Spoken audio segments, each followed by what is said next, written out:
Hello and welcome to the PMP webinar. Thank you for signing on to the webinar and I welcome you all to the session. In today's webinar, we are going to talk about project scope management. Now, as you know, project scope management is one of the important knowledge areas of the 10 knowledge areas that we have in PMBOK 6th edition. If you compare the project scope management with the PMBOK 5th edition, the previous one, there hasn't been much of a change in this particular knowledge area, except addition of few tools and techniques, which we will talk about. And of course, there are certain tailoring considerations that are added, which we will also be touching upon as a part of this webinar. Now, as this is a webinar and we may not be able to cover each and every topic in depth, but that is covered as a part of the training. So once you enroll for the PMP workshop, PMP training program, you will be able to get in-depth knowledge about the topics that we're going to cover under project scope management, especially around all the processes that we have within the scope management and with lots of examples and the kind of deliverables that we talk about as a part of this knowledge area. But in today's webinar, I'm sure I'll be able to give you overview on the scope management and what are the different processes that are associated with the scope management. So with this agenda, let's get started with project scope management. So project scope management is one of the knowledge areas that we have out of the 10 knowledge areas that we cover as a part of PMBOK. When you prepare for PMP examination, definitely you will be referring to the latest edition of which is PMBOK 6th edition. And today's webinar and the training is based on the latest PMBOK, which is 6th edition itself.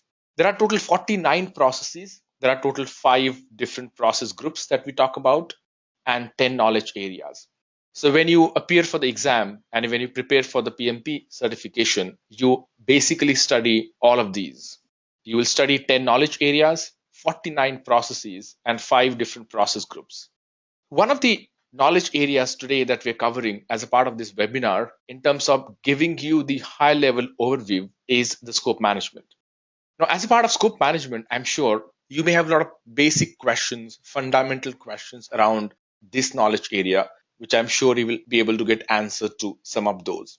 Largely, as you would know, and you would agree that the scope management process covers about how we define the scope on the project, how we go about controlling it, and it's more from the point of view of the kind of output that we are trying to deliver by the end of the project.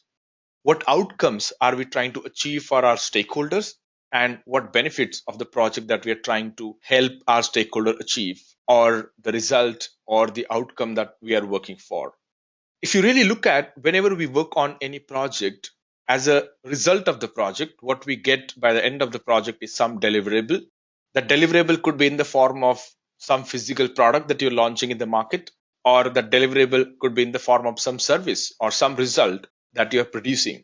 And that result or that product is going to ultimately help your stakeholders achieve the outcomes that they want to achieve through that. There could be various outcomes that they want to achieve, by the way.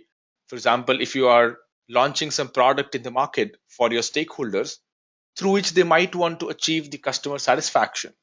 So that is outcome of the product that you are trying to work for your stakeholders. Outcomes are defined by stakeholders. Deliverables are worked upon by the team and they ensure that they produce the deliverables in line with the expectations that are agreed upon between the team and the stakeholders. And obviously, as a team, we should also be knowing the kind of benefits that the project offers to the stakeholders. That's how these three things are interlinked with each other. Now, when we talk about scope, obviously we have to look into the product scope and the project scope. Now, there is a product life cycle and there is a project life cycle. And just to give you an idea about the product life cycle, which is definitely much, much bigger, much, much lengthier than the project life cycle. But obviously, when we produce any product, we basically undertake some project and the outcome of that project is your product. But once you start working on that product, the product life cycle is much, much longer. And within life cycle of a product, you might be undertaking multiple projects. So there is a project scope. So for example, you have a product which you have already launched in the market, and now you have undertaken a small project to build some enhancement on the top of that project. So let's say you are introducing the CRM sales management software in the market. It's already there in the market, you have defined that scope of the product, what all things that you want to cover as a part of that product offering in the market based on the category it serves in. For example, if it is in a sales management, then obviously you would like to build the capabilities which will help your customers utilize your product or use your product in such a way that they can fulfill their needs and requirements. So you'll ensure that your product is capable enough to fulfill all that scope from the customer's point of view. Now, when we talk about a project, now project you could undertake for various purposes. One of the purpose is your product is already in the market and now you want to build some small enhancement on the top of that. So you might undertake a small project just to build that small enhancement, and then you would complete that project within 2 months, 3 months, 6 months, whatever the time period that is agreed between you and the customer.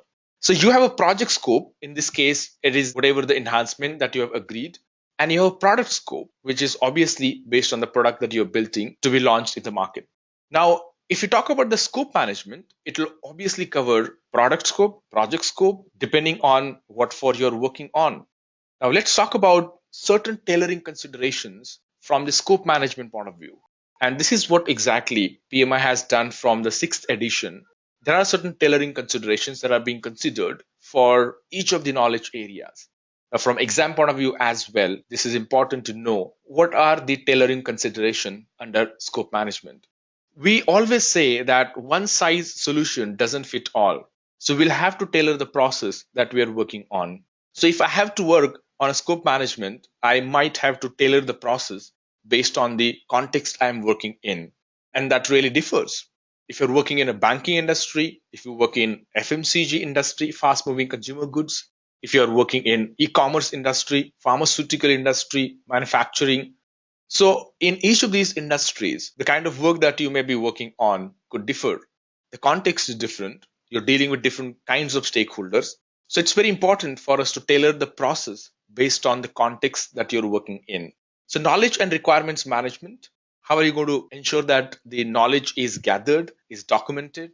And based on that, you would have to then think about the kind of requirements that you would like to work upon. How are you going to validate and control your scope?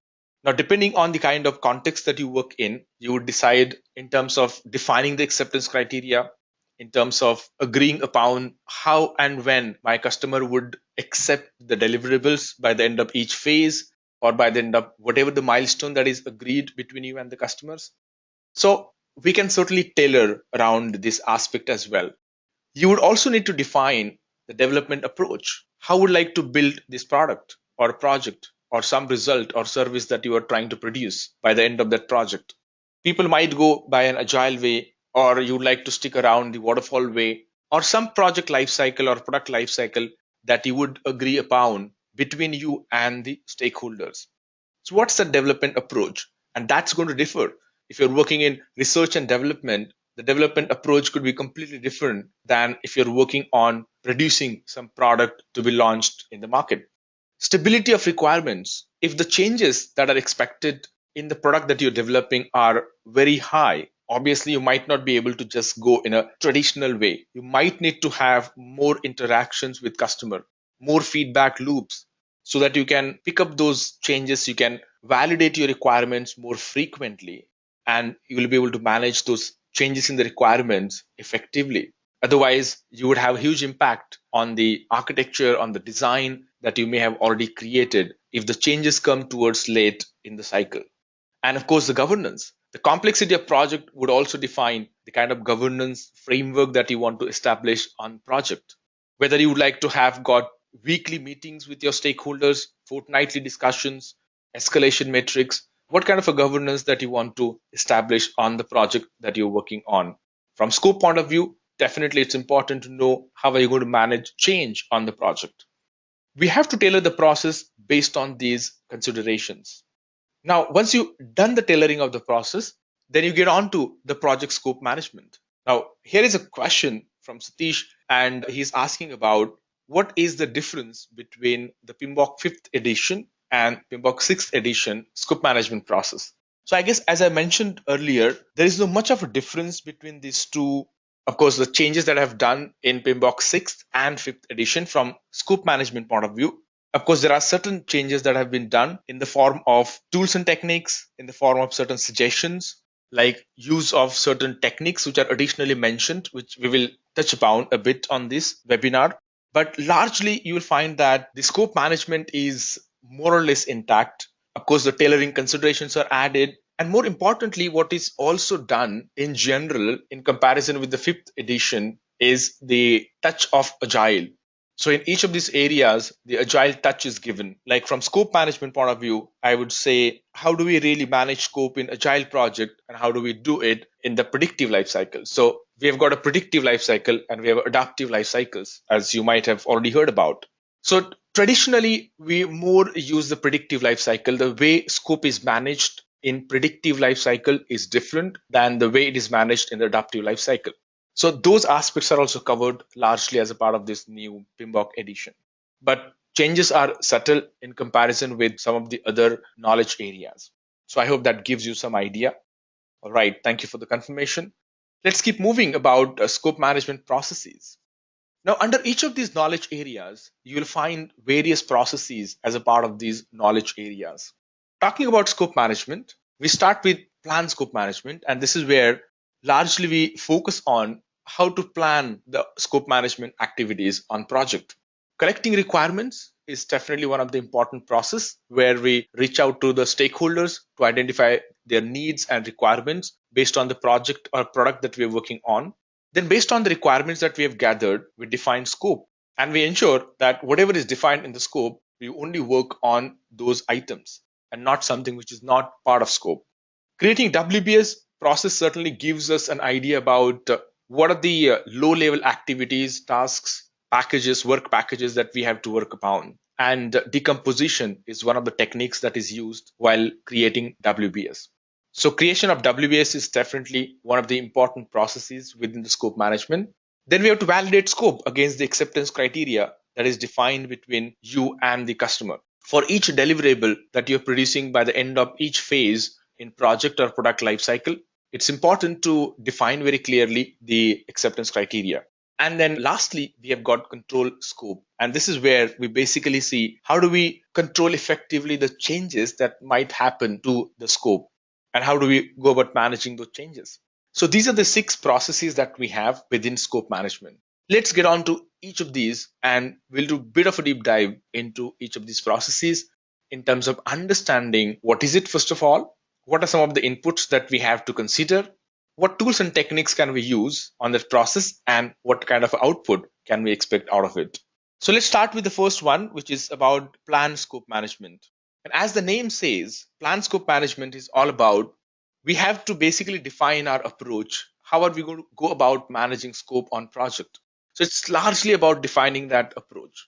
Like in terms of how are we going to define the product scope? How are we going to validate it against the acceptance criteria? How the scope is going to be controlled? How changes on the or to the scope are going to be managed? So all of those approaches are basically covered as a part of the scope management plan. And certainly, this is one of the important documents from the point of view of if there is any confusion around like how we should manage change, then I can just go and refer to this document. Even if I'm new on project and if I wouldn't know how to do that, this document will certainly give me an idea about how I supposed to be validate scope against the acceptance criteria. So what is the overall approach that is being agreed between the team and customer? So that guidance and the direction is what this provides. So that's about the scope management. Now, how do we really create this kind of a document? For that, we'll have to refer to certain inputs. The first is, of course, the project charter. Since we are defining the approach, it's important for us to refer to the project charter in terms of understanding the high level scope that is mentioned there in the project charter. We have to also refer to project management plan.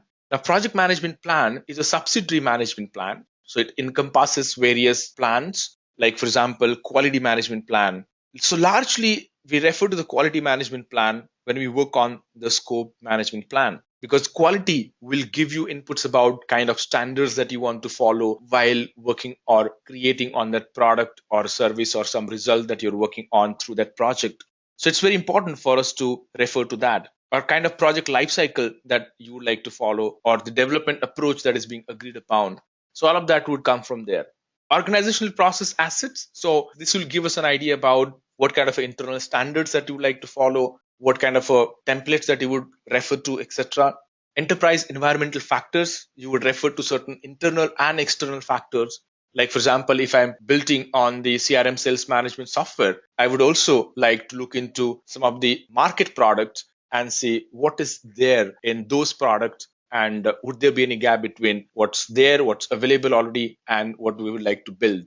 So those market factors or the products available in the market would also have an impact on the overall plan that you're creating for managing scope.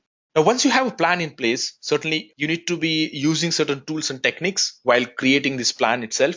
The first is, of course, expert judgment. You can talk to the people who have been doing this for quite a while. These people will certainly give us an idea about how to do it.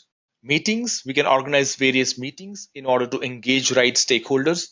We can also gather data and sort of do the discussions around it.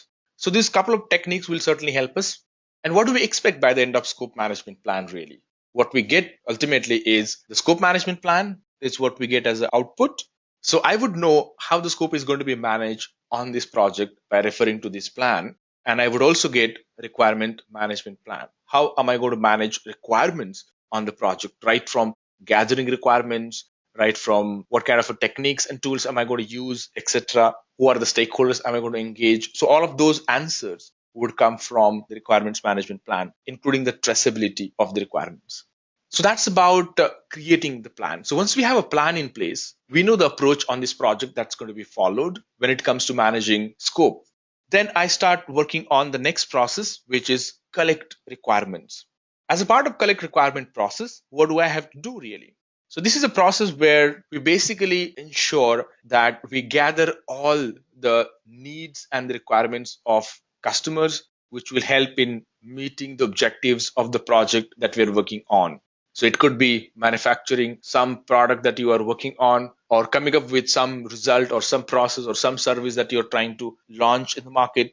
So all of that could be a part of the collect requirements, depending on the kind of objective that you have defined. So this will certainly give us an idea about how to define the scope of the product or project that we are working on. Before we define the scope, it's important to gather requirements. And in order to do that, we'll have to use certain tools and techniques. We have to refer to certain artifacts which are already created on the project by this time. So let's get on to it. What kind of tools and techniques should we be using? So before we get onto the tools and techniques, first of all, we need to refer to certain artifacts which I was just now mentioning to you about.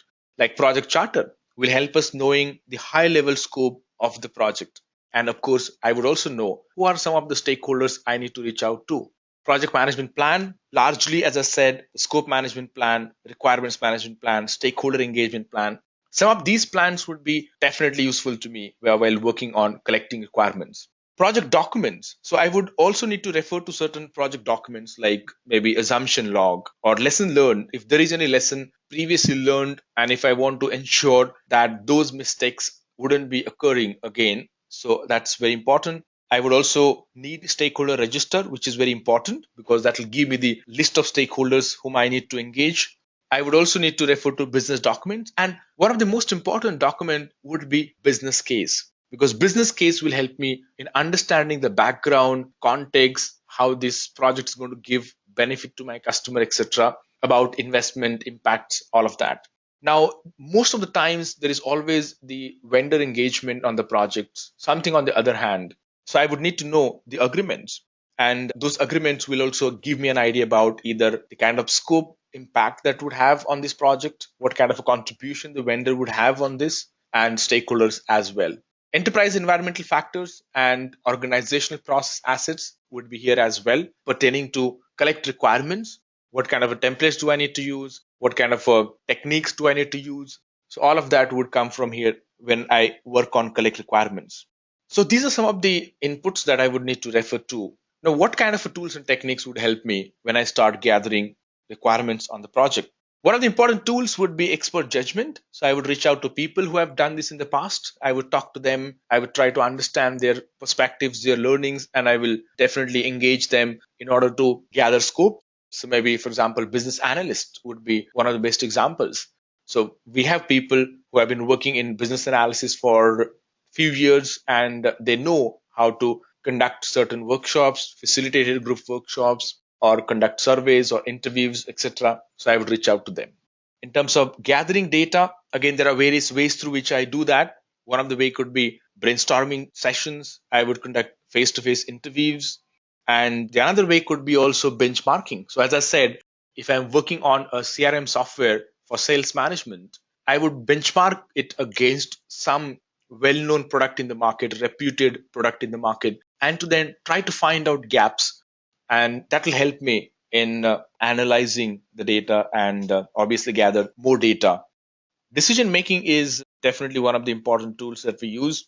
And there could be very small techniques that are used in decision making, like simple voting technique, just so that everybody's engaged, everybody's involved. There could be multi-criteria decision analysis based on the various criterias, how those criterias would impact the decision: cost, quality, resource availability. So many of these criterias would be available for us to refer to while making decisions. Definitely team skills and interpersonal skills, like for example, whether do we have skills in the team to conducting workshops like nominal group technique or observations and conversations with some senior folks, and even do we have the facilitation skills within our team members so that facilitated workshops could be conducted. And all of these would have certainly an impact. Data representations like affinity diagram could be one of the examples in data representation. Context diagrams, prototypes. So these are some of the techniques which will definitely help you in engaging your stakeholders from whom you will be gathering data, and of course the requirements, related requirements on the project. All right, so what do we get by the end of collect requirement process in the form of output? You will get requirements, documentation. So requirement documentation would have whatever the template which is used in your organization, you would have that, and requirement traceability metrics. These are the couple of outputs that we can think of getting out of this process. So requirement documentation is where all the requirements are captured, and we have traceability metrics, and that's where we try to see how do we establish traceability of that requirement through the project life cycle. So there could be a backward traceability or a forward traceability.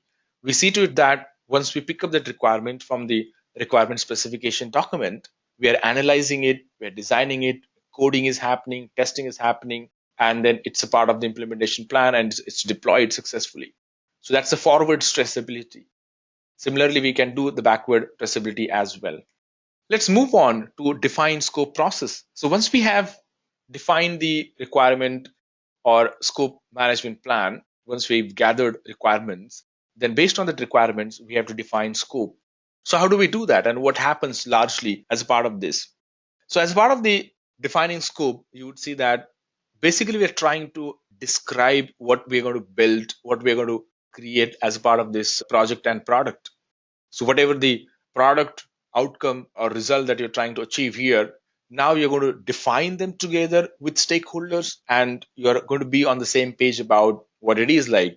And this is where you'll also be capturing about the in scope and out scope items. What is in scope as a part of this project? What is not part of this project? So for example, if you are producing some software and that software is supporting only one language, which is English, so we need to be explicitly mentioning about that. Or if it is supporting two languages, so we have to mention explicitly about that. And it doesn't support beyond these two languages or three languages, which is being agreed between you and the customer. Acceptance criteria for each of the deliverables that we produce by the end of each phase needs to be also explicitly captured. For example, when we talk about as a part of the acceptance criteria, when you come up with the requirement specification document as one of the deliverables, so then has to be some acceptance criteria agreed between when the customer will sign off that document, when it fulfills certain acceptance criteria. So those needs to be explicitly put down here as a part of defining scope. What do we use really when it comes to the input to defining scope process? We refer to the project charter, project management plan, certain documents, enterprise environmental factors, and organizational process assets. So in terms of project management plan, we'll refer to scope management plan in particular. And in terms of certain project documents, few examples that I gave, like assumption log. If there is any assumption around when we try to define scope, we'll have to explicitly mention about that assumption. And that really helps us. And we can also refer to requirements documentation, things like risk register, etc. So those are also very useful to refer to while working on this process. What kind of tools and techniques can we use? Expert judgment is one such a technique which is used in most of the processes that we work on.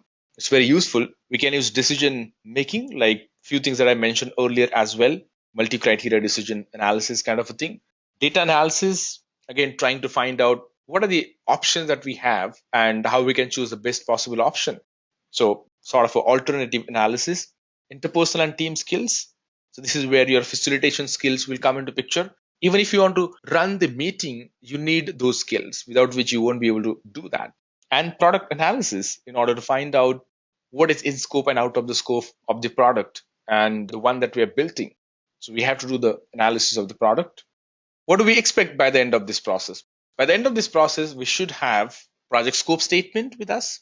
So project scope statement will define ultimately about that product or a project that we're working on, and largely what we want to achieve or what we want to build in that product or the project. And certain project documents will get updated as well. Like, for example, during your experience of defining scope, if you come across any assumption, you would like to log that. You want to also update requirement documentation. If in case there has been any change that you observed, you need to also go back and do that. Requirement traceability metrics needs to be updated, because now you have identified all the requirements, put it into traceability. So you can update that if there is impact at all. And stakeholder register, based on your interaction with stakeholder. If you come across any change, then you would need to also update that. So now we have defined the scope management plan. We have started gathering requirements. Based on the requirements, we have also created sort of a scope for that product or the project that we're working on. It's time now for us to break down that into smaller packages, which will make our life easy to work on. And that's a part of your Create WBS. So WBS is your work breakdown structure. And as a part of work breakdown structure, what you try to achieve really. When we break down work into something which is more manageable, something which is easy to estimate, something which is easy to plan, and most importantly, based on this work breakdown structure, we actually come up with dependencies, we come up with schedule, we come up with estimates. So it's definitely very important for us to work upon. So work breakdown structure is one of the important processes within the project management. And we need to make sure each work package that we create is broken down at such a level that we can estimate it. It's not a large chunk of requirement, it's a small chunk of requirement. So if you're working on a hardware part, then you should be able to break it down into the smaller components, smaller deliverables, so that you can estimate in terms of networking requirements, in terms of hardware, server requirements, in terms of the other middlewares that you would need to build that. So those needs to be very clearly defined so that we can estimate for each of these things what's the time required, what's the money required, and then we can derive the schedule and budget out of it. So to do that, we need to certainly refer to certain inputs, project management plan, project documents, some of the documents which I mentioned earlier as well, enterprise environmental factors, and the OPAs or organizational process assets. Like, for example, when we create WBS, there are various ways of creating WBS. So you can have a phased way. You can divide your entire project into various phases, and you can just go on, like, for example, requirement as a phase, design as a phase, development as a phase. And within each of these phases, you try to break down your scope items into the smaller, more manageable packages. So if it is a requirement, then you would basically come up with how are you going to manage your requirements, requirement specification document. So that is one of the deliverables. How are you going to collect requirements? What are the various techniques? Who is going to work on each of these? So you try to define these deliverables as small as possible, which we can then assign to people later on in the form of tasks. And then obviously it will be also useful when we estimate things as well. What kind of tools and techniques can we use? I think when it comes to create WBS, there are a couple of things that we can do. Most important technique here is decomposition. Now, as the name itself says, decomposition is all about breaking down your larger piece of requirement into the smaller ones. So whatever the scope item that you're working on, just try to break it off into the smaller pieces, which is like we call it as a work package. And that work package is small enough to be completed within maybe around 40 hours or so. So that's a rule of 40 that they follow, but it could vary. So it could be 40 hours to 80 hours, something which we can estimate, something which is easy to learn about, and which will also help us in the form of inputs when it comes to estimation of schedule and the budget. Expert judgment, we can certainly engage certain SMEs into this and take their views as well. What we get by the end of this, we'll get scope baseline, and what we will get is the project documents updation. So project documents will get updated. The scope baseline is something which is very important because you would baseline your scope. Now we use a lot of different tools on the project. You might be using MS projects, you might be using, for example, Clarity. There are certain tools that are available, or simple people might be doing it in the Excel spreadsheets as well. So once we baseline the scope, then any change over and above would be considered as a new requirement, and it has to go through the change control board, etc. Whatever the process that is being agreed between you and the customer. And the project documents, again, some of the documents that I've already mentioned to you could be assumption log or could be the stakeholder list. So those will get updated as a result of this. So if we have to just quickly summarize what we've covered, we started off with the scope management plan as one of the processes. We defined it and we created that. Now we know the approach on the project about managing scope. Then we started off with how are we going to collect requirements on the project, what kind of inputs we can refer to, what kind of tools and techniques we can refer to, etc. Based on that, we define scope of the project. So I have a scope baseline now, and I also have a traceability metrics, etc. Now, all this information is going to be really useful when I do the next process, which is about validating scope. So validating scope is all about understanding whatever the deliverables that I have completed, whether those deliverables meet acceptance criteria or not. So there is something called as the acceptance process. And this acceptance process will certainly help us in increasing the probability of final product, service, or result acceptance. And this is clearly defined between you and the customers.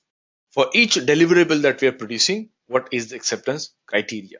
So if it is a high level design document that I'm producing on the project, when would my customer accept that, or when would my customer approve that high level design document? So I move on to the low level design document if you're working in a waterfall way. So validate scope is important process from that point of view.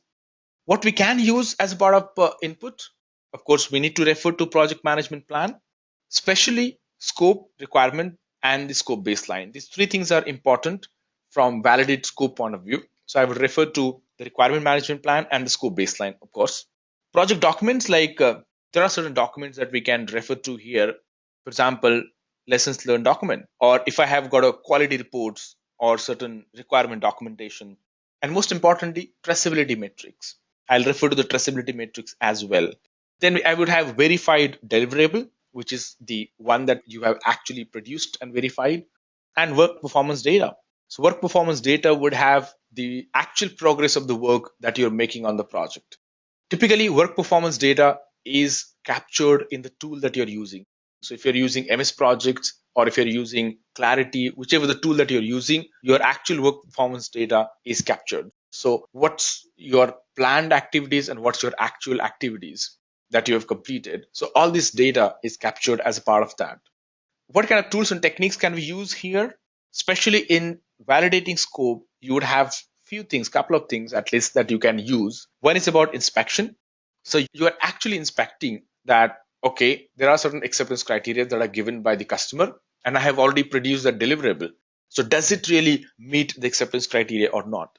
So I'm doing these regular inspections, which will actually help me in getting closer and closer to the acceptance criteria of the deliverable that I'm producing. And obviously, decision-making techniques would certainly help in terms of getting opinion from people as well. What do I get out of this? I would get the accepted deliverable. By the end of this process, I would know whether my customer have already accepted it, considering that this meets acceptance criteria or not. Work performance information. So work performance information will be one of the output. As I mentioned earlier, it will come from the tool. If there is any change at all during the review, during the inspection, typically what happens, you're showing the deliverable to the customer and you're trying to show that how it meets the acceptance criteria. But there could be change. There could be like based on what you have shown to the customer might just suggest you a few changes. So that might be a part of your change request, which will follow the change request cycle. And certain project documents will get updated, like lessons learned document or requirements document, or even for that matter, requirement traceability document would also get updated if required. So this is what we can expect out of validate scope process. So now that we have done, like we have come up with a plan, we have gathered requirements, we have defined the scope, we also validated requirements. It's important now for us to control that so that the scope creep can be avoided. Scope creep avoidance is very important, and that's where the project manager's role comes into picture, ensuring that the scope is defined so well that there is no need or the scope creep doesn't happen. So let's talk about last and the most important process, which is about control scope. As part of control scope, we'll look into, first of all, what is it really? This comes as a part of the monitoring process, and this is where we try to monitor status of the project and product scope. And whatever the changes that are there needs to be incorporated to the scope baseline, which is maintained throughout the project. As we've discussed already, that once we have defined the scope, we have to also come up with the scope baseline, right? So once it is baseline, once it is agreed, over and above, if there is any change, it has to go through a change process. So that's the part of your control scope and monitoring. What kind of inputs I need to refer to for this? I would need, of course, the project management plan. I would need project documents, work performance data, and OPAs. So all of these we have already discussed earlier as well. So like, for example, in this case, project documents, like I would need lessons learned documents, which will be very useful to me. And there are certain tools and techniques which will be useful, like data analysis. I would do the trend analysis, for example. I would also be able to do the alternative analysis, etc. And based on that, what I will get as a part of the control scope is the work performance. So work performance, this is where I will come to know about what's the kind of progress that I'm making on the project. Is it in line with what I have planned, or is it like I'm behind the schedule or ahead of the schedule, or how am I doing? Since we're talking about scope, then how am I doing with respect to the scope? Change requests, if there is any new change that the customer would like to introduce, so that will definitely be the output which will go to the process where the change is going to be processed. Project management plan will get updated if required. Project documents might get updated, stakeholder register, or for that matter, assumption log, traceability metrics. So any of these documents, wherever there is impact as a result of the control scope process, would need to be updated. So this covers all the processes that we have to cover as a part of the project scope management. So we have started with what is project scope management. We understood largely why it is required. And then I have also given you a bit of an idea around how the tailoring is done in scope management. And most importantly, why do we need to tailor a process? Not only that, we have also covered as a part of today's webinar, 6 different processes within scope management.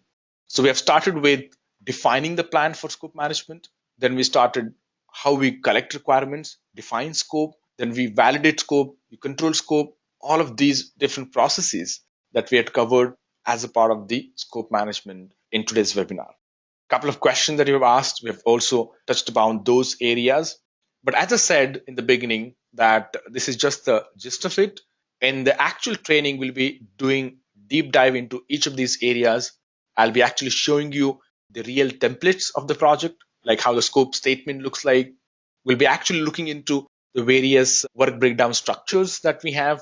We'll be looking into the requirement specification document with lots of example, and that will give you certainly a depth of knowledge onto these areas, which will make you ready for the PMP examination as well. But I'm sure this session would have been very useful to you, especially from the overview of scope management as one of the knowledge areas within PMP 6th edition, PMBOK 6th edition point of view. So I would like to thank you all for participating in today's webinar, and I wish you all the best for your PMP examination. Thank you. I hope you have enjoyed listening to this video. Please be kind enough to like it, and you can comment any of your doubts and queries, and we will reply them at the earliest. Do look out for more videos in our playlist and subscribe to Edureka channel to learn more. Happy learning!